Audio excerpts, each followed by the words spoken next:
Oh man, that's ain't my last time, but it's a wonderful experience. I was telling all my family it's a big weight that came off my shoulder, but I'm so blessed just to be here. Waking up every day and be able to chase my dream and play football for a living. That's a wonderful opportunity for me to come out here and put on the show one last time on Green Tree, put the cleats on and get it right. That's the best thing, the last thing I ever asked for. What do you feel like you proved today? I feel like I can do it all. All checks, boxes was checked today.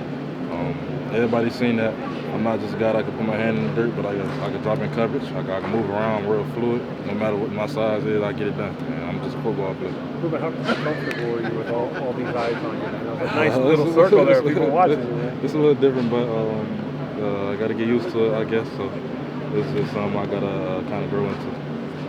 What's next for you? And me, I got some visits scheduled up. I'm on top ready to go to the Dolphins tomorrow. So hometown team, get to experience that. I'm going to that stadium all my life. But next for me, just getting ready for the drive. Be a month out from today. So just put my all into training, OTAs and camp, and get ready for the next place I'm gonna call home. Did you tell them they need to trade up if they want you? I wouldn't say that, man, but.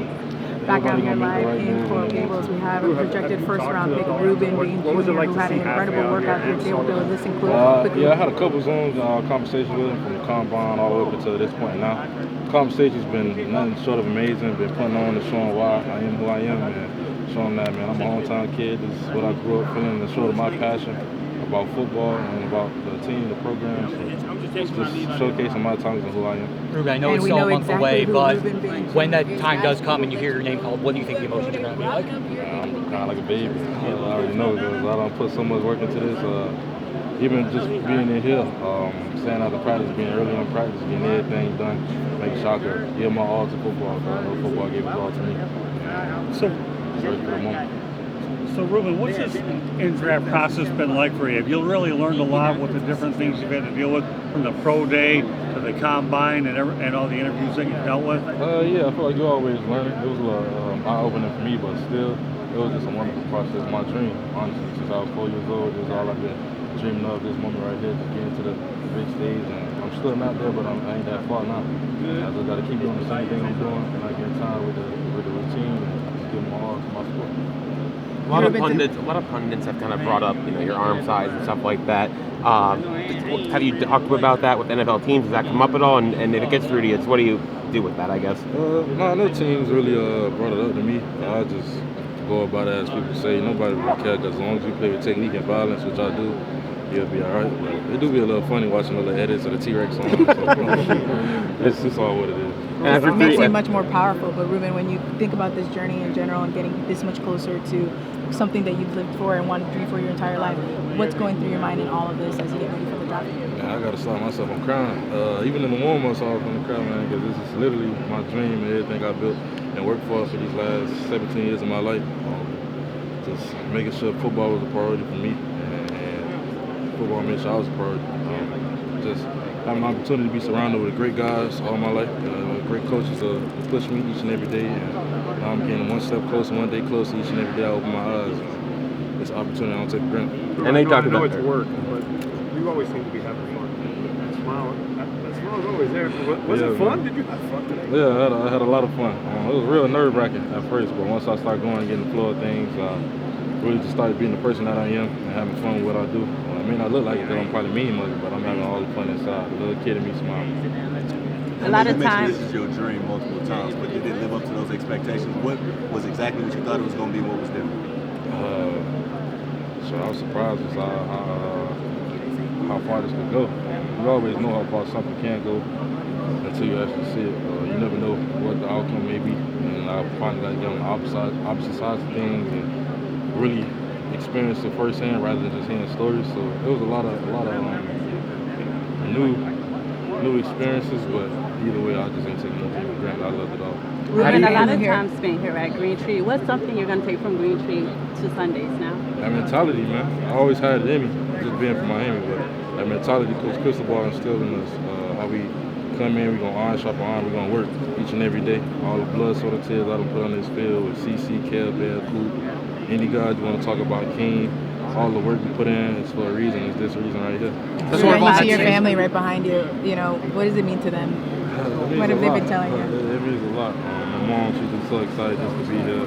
My parents, my cousins, I got friends, his family, everybody here to support me. And that's really my everyday routine, my everyday process. Every time I come out for practice, I can see my parents or some sort of support system here, and that's what's going to drive me each and every day. How do you feel like your support has helped your journey? How much of your family support? A lot. That's what really kind of, push you through those hard times when you really getting it in and really digging deep and think about why you're doing this. And so those moments right there, I could be dog tired. When I look on the field, I see my mom and my dad in the end zone. I know I got a little bit more in me, no matter how I feel. How do you feel like you're, kind of leaving the program after 3 years? Like, obviously when you got here, the team was really struggling. You leave, 1 away from a national title. And just how do you feel like, the state of the program is now? I feel like I left it better than I found it. That's how I was raised up, and that's how I feel like I approach this here. And that's how I feel like I approach everything in life. I came in and worked my butt off with all my guys, and we came in and brought a new standard to the program, brought a new aura and perception about what the Miami Hurricanes is about in 2020. And nobody really thought we was going to be what we are, and I know the guys coming back next year, they got that taste of how I feel, and they definitely going to want to come back next year and get it all. What was your favorite memory from your 3 years here? Honestly, man, strapping up every time, getting up the bus and doing my cane walk. And after that, just winning the game and seeing my family and my friends at each and every game, knowing that I'm staying home, I'm putting on for the actual city that I grew up in, and actual stadium I grew up in. I've been to that game, been in those stadiums since I was 7 years old, 8 years old, and now I'm 21 and still doing the same thing. Speaking of that, Gwen Cherry decision to Miami, what does the next level get? All those coaches say you got the dog, man. They're getting the best in the country. I feel like we talked about it earlier. Yeah, I feel like everything that happened. I don't never lie, man. Whatever I say gonna happen. I feel like it's the proof is in the pudding. I always put the work in to do it, and I'm just a guy that love football day in, day out. That's all I want to do. That's all I do. Because football gave so much to me. So, man, keep that love. Yes, sir. Yes, sir. So, Rueben, let's talk about the 2025 season. It had to be one heck of a year knowing that it culminated to you getting to the national championship. So you had a lot of good postseason experience in it. Let's talk about that. And then the second part of my question is, had a lot of your teammates here showing off in front of the scouts. So, it's a pretty good year for the program overall, not only for what you did in the postseason and how far you ended up getting to get there, but then today's result with the pro day. This year was amazing. That's a show of amazing. It was a new group of guys coming in. We all bought in to Coach Cristobal, but not only Coach Cristobal, to each other. There's some guys that we literally ate, slept, and bred together. We was in here sleeping while the IPF. We was in each other's houses talking, eating, sleeping together, making sure we could spend as much time as we can with one another. And I feel like you've seen that bond and that kind of connection on the field.